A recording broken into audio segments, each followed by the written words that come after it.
शिवछत्रपतींचा अजिंक्य पारगड. छत्रपती शिवाजी महाराजांच्या काळात किल्ल्यांना विशेष महत्त्व होते. किल्ला ताब्यात असला म्हणजे आजूबाजूच्या प्रदेशावर नियंत्रण ठेवता येते. ज्याचे किल्ले त्याचे राज्य. किल्ले जिंकण्याबरोबरच नवीन किल्ले बांधण्याकडेही महाराज जातीने लक्ष देत असत. असे त्यांनी तब्बल 111 किल्ले बांधून स्वराज्यामध्ये समाविष्ट केले होते. छत्रपती शिवरायांनी 1676 साली बांधून पूर्ण केलेला असाच एक किल्ला म्हणजे पारगड. तर आजच्या मधुगटमध्ये जाणून घेऊया किल्ले पारगड. स्वराज्याच्या पार टोकाला असणारा हा किल्ला म्हणून याचे नाव किल्ले पारगड. महाराष्ट्र आणि गोव्याच्या सीमा भागातील हा किल्ला स्वराज्याला उपद्रव करणारे पोर्तुगीज आणि सावंतवाडीचे खेम सावंत यांच्यावर वचक ठेवण्यासाठी महाराजांनी हा किल्ला बांधला.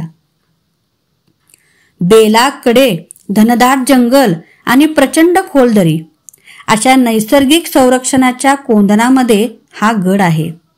सुमारे 48 एकर क्षेत्रफळावर हा किल्ला वसला आहे. आधी लगीन कोंडाण्याचे मग माझ्या रायबाचे अशी गर्जना करून कोंडाणा मोहिमेत नरवीर तानाजी मालुसरे यांनी प्राणाचे बलिदान दिले. पारगड किल्ल्याचे मानाचे पहिले किल्लेदार पद तानाजी मालुसरे यांच्या मुलास म्हणजे रायबास महाराजांनी बहाल केले. पारगडचे आणखी एक महत्त्वाचे वैशिष्ट्य म्हणजे स्वतः छत्रपती शिवाजीराजे काही दिवस या किल्ल्यावर राहिले होते.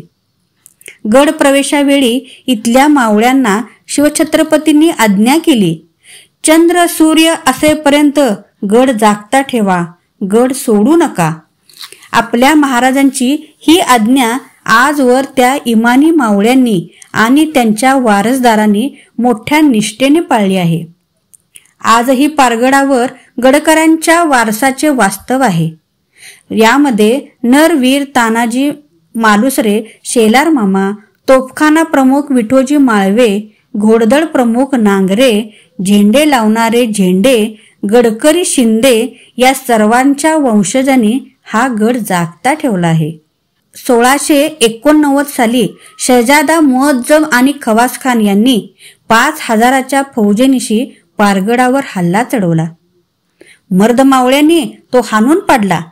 शत्रूने मग कोकणातून खेम सावंतांची मदत घेतली, पण गडावरच्या 500 बहादूर मावळ्यांनी त्यांना पळवून लावले आणि त्यापुढेही तब्बल 181 वर्ष शिवरायांचा किल्ले पारगड अजिंक्य आणि अजिंक्यच राहिला.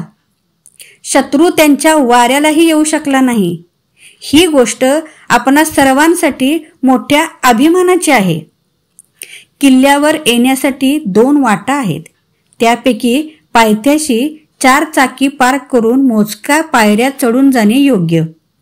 पायऱ्या चढून वर गेले की बजरंगबलीचे मंदिर आहे. त्याच्या पूर्वेस थोड्याच अंतरावर युगप्रवर्तक छत्रपती शिवाजी महाराजांची उभी मूर्ती आहे. बाजूला तोफा आणि स्वराज्याच्या डोलाने फडकवणारा भगवा ध्वज. आणखी काही पायऱ्या चढून गेल्यावर भवानी देवीचे सुंदर मंदिर आहे. मंदिराच्या प्रवेशद्वाराला कमानीजवळच उजव्या बाजूला मा जिजाऊ आणि शिवबा यांचे शिल्प आहे. मंदिरामध्ये स्वराज्य स्थापनेमधील अनेक प्रसंगाचे फोटो आहेत. महाराष्ट्रामधील थोर संत तुकाराम, नामदेव, चोखामेळा, ज्ञानेश्वर, एकनाथ यांचे तसेच स्वराज्याचे शूर मावळे तानाजी मालुसरे, शेलार मामा, नेताजी पालकर, बाजी प्रभू यांच्या मूर्ती स्वराज्याचा इतिहास साक्षात जिवंतपणे आपल्यासमोर आणतात. गडावर कड्याच्या बाजूचे महादेव मंदिर आपले लक्ष वेधून घेते. गडावरील काही तलावामध्ये अजूनही पाणीसाठा आहे. पूर्व पश्चिम तटबंदी आणि काही बुरुज गडावर फिरताना आपल्या दृष्टीस येतात. गडाच्या उंचीवरून गडावरून आपण आलेला रस्ता, निसर्गरम्य झाडी, खोल दरी, घनदाट जंगल, दूरवरचा प्रदेश, हालचाली, आवाज, छोटी छोटी दिसणारी वाहने याचे दर्शन होते. पावसाळ्यामध्ये तर किल्ले पारगडचे सौंदर्य अधिकच खुलते.